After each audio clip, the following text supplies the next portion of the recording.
할렐루야. 오늘 함께 나눌 본문의 말씀은 베드로전서 3장 1절부터 12절의 말씀입니다.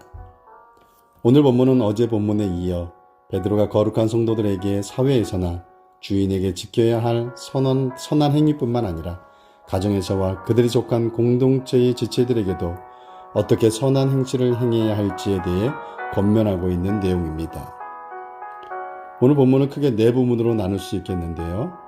첫째 1절부터 6절은 아내들을 향한 권면, 7절에서 남편들을 향한 권면으로, 8절과 9절에서는 공동체의 지체들을 향한 권면, 그리고 마지막 10절부터 12절에서는 사랑으로 선을 행하라는 내용으로 기록되어져 있습니다.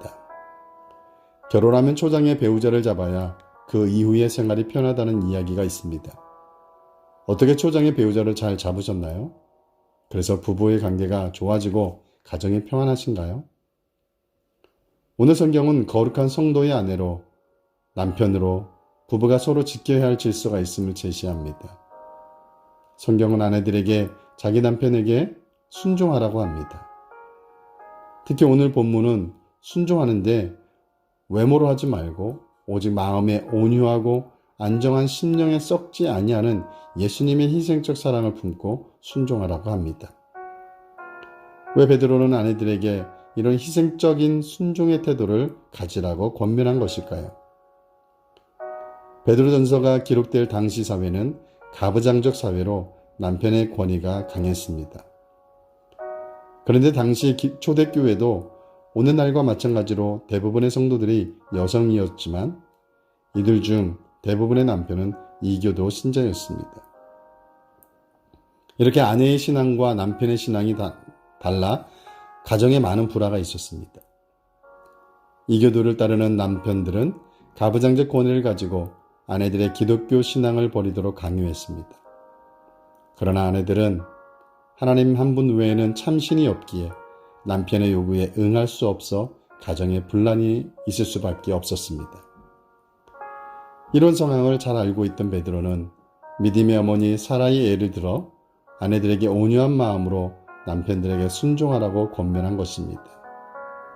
이 순종은 아내 자신의 신앙을 포기하라는 것이 아니라 오히려 거룩한 성도인 아내가 보다 더 성숙된 신앙을 가지고 온유한 마음과 정결한 행실로 남편이 아내의 행위를 보고 감동을 받아 구원을 얻을 수 있도록 하라는 권면이었던 것입니다.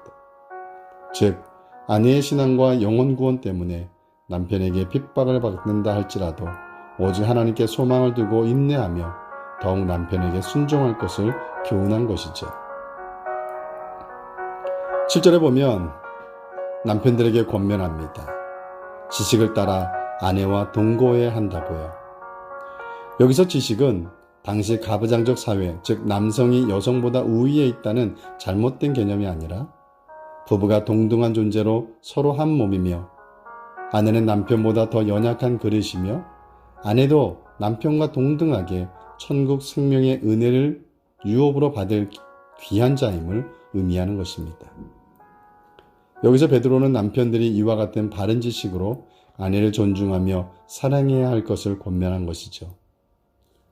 또한 오늘 본문 8, 9절에서는 거룩한 성도들이 자신들이 속해 있는 공동체 일원들에게 대해야 할 태도를 권면하고 있습니다. 9절에 보니까요, 마음을 같이하여 동정하며 사랑하며 불쌍히 여기며 겸손하며 악을 악으로 욕을 욕으로 갚지 말고 도리어 복을 빌라고 말씀하고 있습니다. 왜냐하면 이러한 사랑을 나누기 위해 우리 성도들이 부르심을 받았기 때문이라고 9절 하반절에서 말씀하고 있기 때문입니다. 그러므로 베드로는 2장 1절에서 성도들에게 욕심으로 가득 찬 육체의 정욕을 제어하라고 한 것이 아닐까요? 본문을 살펴보면서 성도로 부름받은 우리 자신은 부족한 남편을 위해, 연약한 그릇인 아내를 위해, 공동체에 속한 일원들을 위해 얼마나 순종하며 귀히 여기며 복을 빌고 있는지요. 이는 생명을 사랑하고 악에서 떠나 선을 선택하고 또 선을 행하고 화평을 구하는 데서부터 시작되는 것입니다. 그것은 바로 그리스도의 사랑을 말합니다. 죄를 범하지 않으시고 거짓도 없으시고 맞대어 욕하지도 아니하시고 고난의 위협을 행하지도 않으시고 친히 십자가에 달리신 예수 그리스도의 사랑 말입니다. 우리도 이러한 주님의 사랑을 품고 가정에서, 교회에서, 또 직장에서 선한 행실을 드러낼 수 있으면 얼마나 좋을까요? 주님께서는 이러한 선한 행위를 행하는 성도들을 주목하시고 성도들의 간구를 들으시겠다고 약속하셨습니다. 또 아까 본문 9절에서 말씀했듯이 우리가 성도로 부르심을 받은 이유는 사랑을 나누기 위해서 부름을 받았다는 사실을 기억해야 할 것입니다. 하나님이 제정하신 질서 안에서 그리스도의 사랑으로 아름다운 가정과 사회와 교회 공동체로 세워갈 수 있기를 바랍니다. 오늘도 주 안에서 축복되고 복된 하루 되시기를 간절히 기도드립니다. 할렐루야. 오늘도 하나님은 당신을 사랑하며 축복하십니다.